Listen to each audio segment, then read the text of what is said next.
Hello, my name's Gavin, this is Genre Books, and this is the third in my occasional series offering a deep dive into the works of Zan Grey. This month, serendipitously, the works I've read also count towards the current BookTube event Spring into Adventure, because we still don't have what I see as proper westerns. Between 1910 and 1912, Zan Grey is still in the early phase of his career, relatively speaking. The first book of this particular series comes just a year after the last book of the Ohio River trilogy, The Last Trail, which I covered in my first Zan Grey video. We don't have a western yet in the form that we would recognise a western. We have plenty of frontier action, and we still have some more here. But we have in Zan Grey a writer who in 1910 is still trying to find his niche, his groove, his space in the writing world. The books I'm talking about today are the Ken Ward novels, or at least 3 of them. One of these, the second in the series, The Young Pitcher, I actually covered in the last video when I was talking about Zan Grey and baseball. The full series of Ken Ward novels are The Young Forester from 1910, The Young Pitcher from 1911, The Young Lion Hunter also from 1911, and Ken Ward in the Jungle, published in 1912. These books laid out a path that Zan Grey may well have continued to go down. Although these books should ideally be read in order, I don't think you're losing a lot by reading them on their own or out of order. I didn't miss much by reading the second of these books first, and I don't think it's really until the 4th book that it's a good idea to have read at least the 3rd. I did, however, read the non-baseball books in their order of publication, so I began with The Young Forester, then The Young Lion Hunter, and then Ken Ward in the Jungle. These books were intended for adolescents.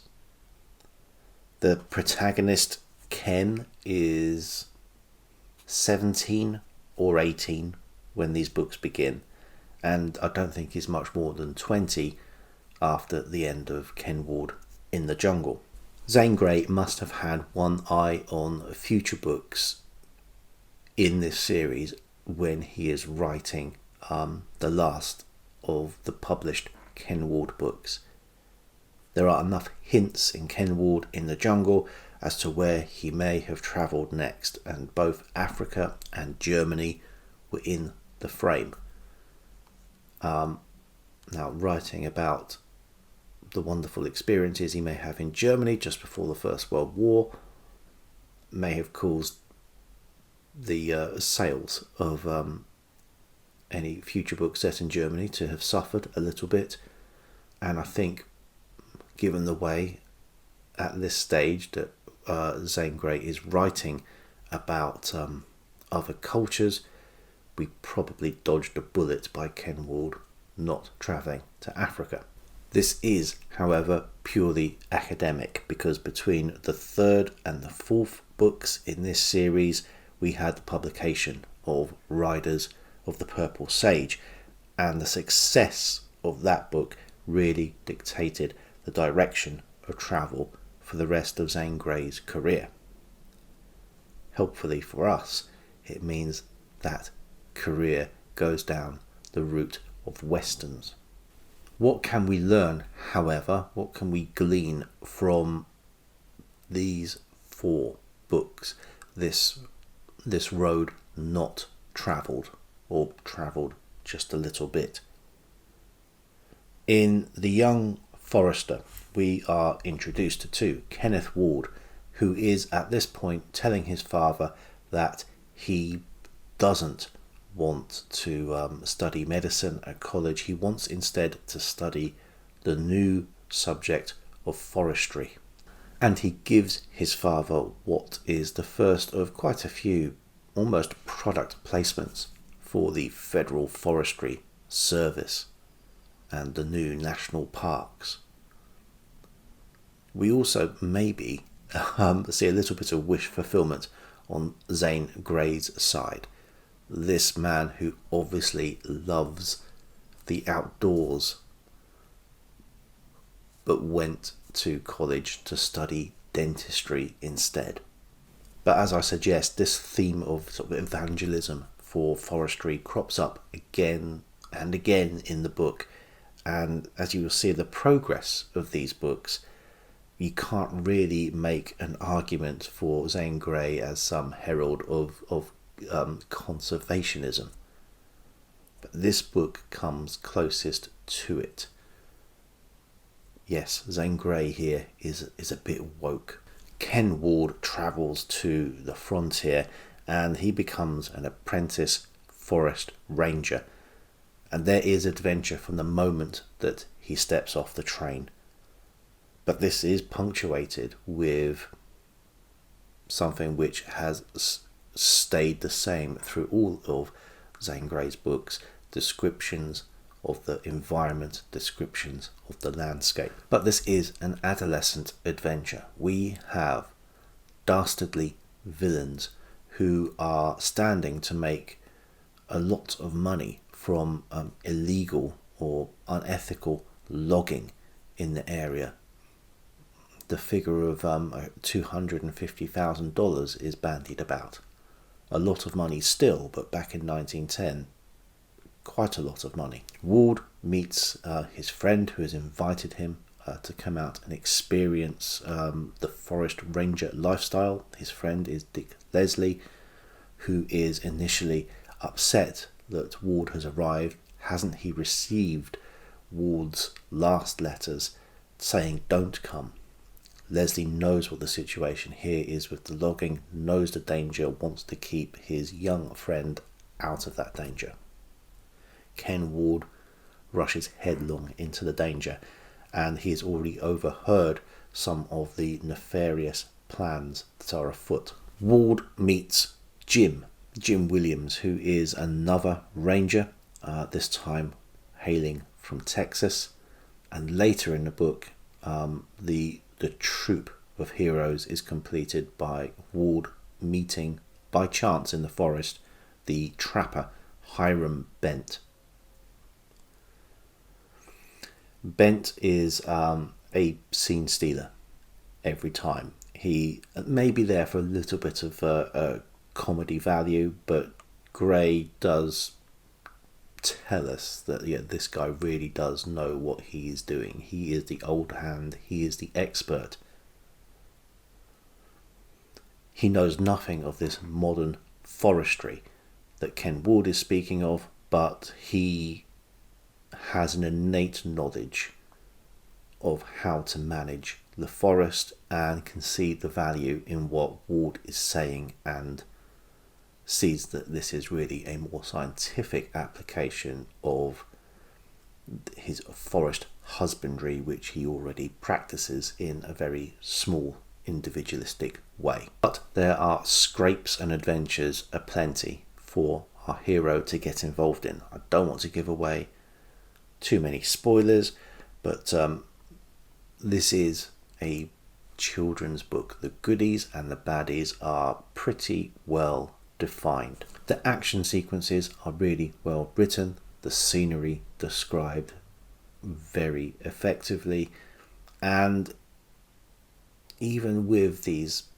somewhat black and white cardboard cutout heroes and villains, there is a chance for redemption for some of the ne'er-do-wells. After this book is The Young Pitcher, which I have spoken about already in the last video, which I might link to below here. This is a good novel, not spectacular, but a solid book in the Frank Merriwell mould, a type of depiction of Ken Ward's experiences when he goes to college, from being bullied through being accepted to being lionized and making the varsity baseball team. After his first year at college, he returns during the summer to the world of forest ranging, but in a different location. We begin here in Utah and we move towards the Grand Canyon. The young line hunter takes a very different tack to the young forester. Reading these books back to back was a little bit jarring in one way. The young forester is first person narration. Now, the one I read out of sequence, The Young Pitcher, was third person narration. But when we return to The Young Lion Hunter, we are back to first person narration, but now being narrated from the perspective of Dick Leslie. We rejoin Ken, Dick, Jim and Hiram, but we are now joined by Ken's younger brother, Hal Ward. Hal is about 15 years old, I think, and Hal is hot-headed, where Ken is sort of, and always has been, a wise old head on young shoulders. Tellingly, Hal is described as being red-headed, just like Zan Grey's own brother. The story in this book is a little more episodic. There's not really anything in the way of a central theme of antagonists here. There is an interlude where some renegade forest rangers arrive at their camp. There's something about these villains which I think we'll be returning to in the next few books I'll be reviewing as part of this series. Certainly with Riders of the Purple Sage. I don't know that much about it at the moment, so I'll have to do some background reading, but these particular forest rangers are villainous and also Mormons, and the Mormons are the bad guys in Riders of the Purple Sage as well. I'll have to find out what Zan Grey had against Mormonism, whether this was a recognised villain trope in the early 20th century or something particular to this writer. I don't know any Mormons. I haven't read the book, I haven't even seen the musical, so I'll have to read up on this a little bit first.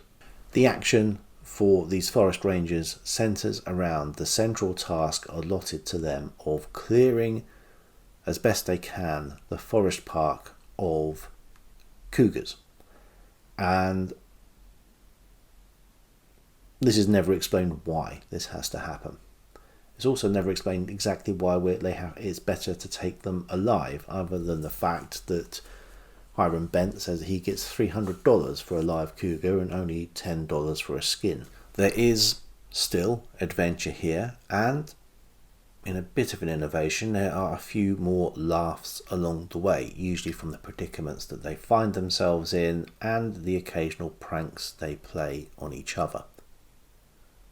But what we're looking at here is more just a story of hunting rather than the conservation theme which was pervading in The Young Forester. By the time we get to the fourth book in this series, Ken Ward in the Jungle, all pretense of conservation has fallen by the wayside. There's still a spirit of exploration. This is an uncharted territory they are going into, but it is the most unrealistic of all of the books and the most episodic and lacking in a narrative thread. There are no antagonists here whatsoever other than nature, the occasional crocodile or jaguar. And I say unrealistic because Ken Ward at this point is only about 20 years old, as I said. His brother is still sort of 15, 16, and there is another lad they pick up along the way who is also about 16 years old, and they decide to go exploring in the jungle by themselves with only a one local helper, a Mexican called Pepe, to help there, and he's not really much of an adult influence on the boys. And this book really is just a litany of animals that they are by turns fishing for, shooting at, capturing, and taking back, dead or alive, as samples for museums. Ken Ward is charting the river. Hal Ward is interested more in the biological side of things and is looking to get samples to send to the Smithsonian. George seems to be there just to shoot things. He is, however, a terrible shot, and I don't think he hits anything in the book except by accident. It's a little bit shallower as a book, and I think this is best exemplified by the fact that Hal appears to have learned precisely no lessons from the young lion hunter and has made very little development as a character here in Ken Ward in the Jungle. I suppose that the law of diminishing returns applies to this series of books. I really quite enjoyed the young forester, and I enjoyed the young pitcher as well, but the last two books, The Lion Hunter and particularly Ken Ward in the Jungle, seem to show this series going nowhere fast. It's interesting to see Zan Grey playing and developing his narrative style, and actually in the Ken Ward in the Jungle we revert to a third person narrative perspective, and there is a lot more time in Ken Ward in the Jungle for Zan Grey to describe the environments they're in, but this is because there is not a lot of plot to compete for space. I think, but I am not sure, that these books are the last of the adolescent aimed books that Zan Grey wrote. In the next video I'll be looking at a Zan Grey work which appears to be a standalone novel, not part of a series, and one which returns to, if not the Wild West, certainly the frontier, having moved a little bit further west than we had seen in the Ohio River trilogy. It's also a book I've actually got in physical format, The Last of the Plainsmen. So we may be ditching the adventure and going more into a Western style of writing. But until next time.